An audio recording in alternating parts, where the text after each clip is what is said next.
द्वारका नगरी अपने सौंदर्य, समृद्धि और सुरक्षा के लिए पूरे आर्यावर्त में प्रसिद्ध थी। भगवान श्री कृष्ण के राज्य में हर ओर वैभव ही वैभव था। समुद्र की लहरों से लेकर हर घर के आंगन तक एक अनोखी आशीर्वादपूर्ण शांति फैली रहती थी। परंतु इस अपार सुख और समृद्धि को देखकर एक दिन देवताओं के मन में एक प्रश्न उठा। क्या सच में श्री कृष्ण के भक्त शनि के प्रभाव से अछूते हैं? क्या शनि देव की दृष्टि वहां तक नहीं पहुंचती जहां स्वयं भगवान विष्णु के अवतार शासन कर रहे हों? इन प्रश्नों के उत्तर जानने की इच्छा शनिदेव के मन में भी जागी। वे जानना चाहते थे कि श्री कृष्ण के भक्तों पर उनका प्रभाव कितना पड़ता है और क्या स्वयं कृष्ण उन्हें रोकते हैं या भक्तों में ही उन्हें सहने की क्षमता है। इसी विचार के साथ शनिदेव ने कृष्ण की परीक्षा लेने का निश्चय किया। एक दिन द्वारका की सीमा पर एक तेज प्रकाश प्रकट हुआ।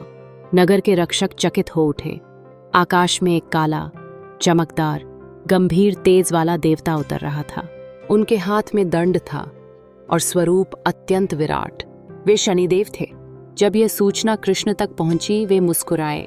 वे जानते थे कि शनिदेव का आगमन बिना कारण नहीं होता और वे यह भी जानते थे कि यह एक परीक्षा है, परंतु किसके लिए, यह अभी स्पष्ट नहीं था। कृष्ण ने आदेश दिया कि शनिदेव का सम्मान पूर्वक स्वागत किया जाए।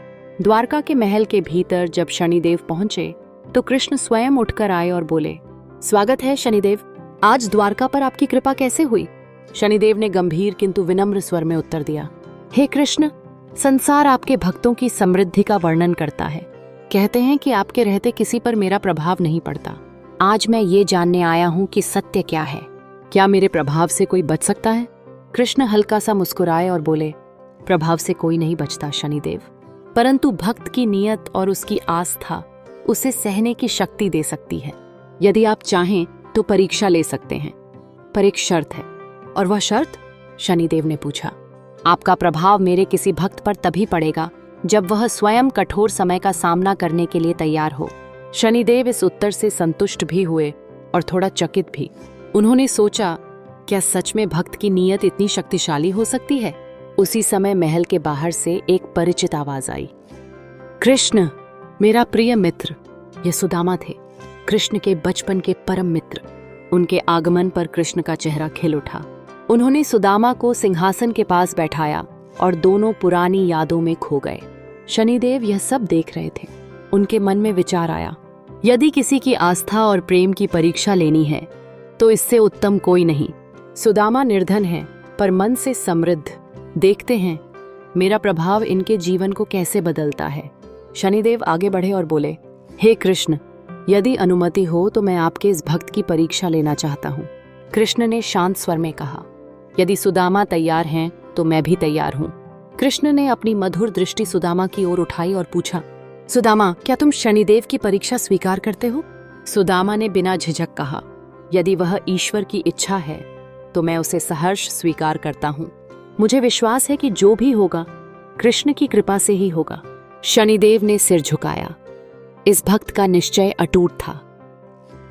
शनिदेव ने सुदामा पर अपनी दृष्टि डाल दी। कुछ ही क्षणों में सुदामा के टोन कपड़े और पुराने लगने लगे। घर लौटने पर उन्हें पता चला कि उनकी झोपड़ी में बारिश से पानी भर गया है, खेतों में फसल खराब हो गई है और जो थोड़ा अनाज था वह भी नमी से गल गया। परंतु आश्चर्य की बात यह थी, सुदामा का मन तनिक भी विचलित नहीं हुआ। हर कठिनाई पर वे बस यही कहते, यह भी कृष्ण की इच्छा है, यह भी कल्याण के लिए होगा। शनिदेव यह देखकर हैरान थे। जो लोग साधारण परेशानियों में कुंठित हो जाते हैं, वह व्यक्ति इतने बड़े कठिन समय में भी शांत, प्रसन्न और कृतज्ञ कैसे रह सकता है। शनिदेव ने अंतिम परीक्षा के रूप में सुदामा को एक अंधेरी, कठिन रात का सामना दिया। तेज हवा, ठंड और भोजन का अभाव, सब कुछ उनके विरुद्ध था। पर सुदामा एक पेड़ के नीचे बैठकर मुस्कुराते हुए बोले, हे कृष्ण, तुमने मुझे मित्र कहा है। मैं जानता हूं तुम कभी मुझे कष्ट में अकेला नहीं छोड़ोगे।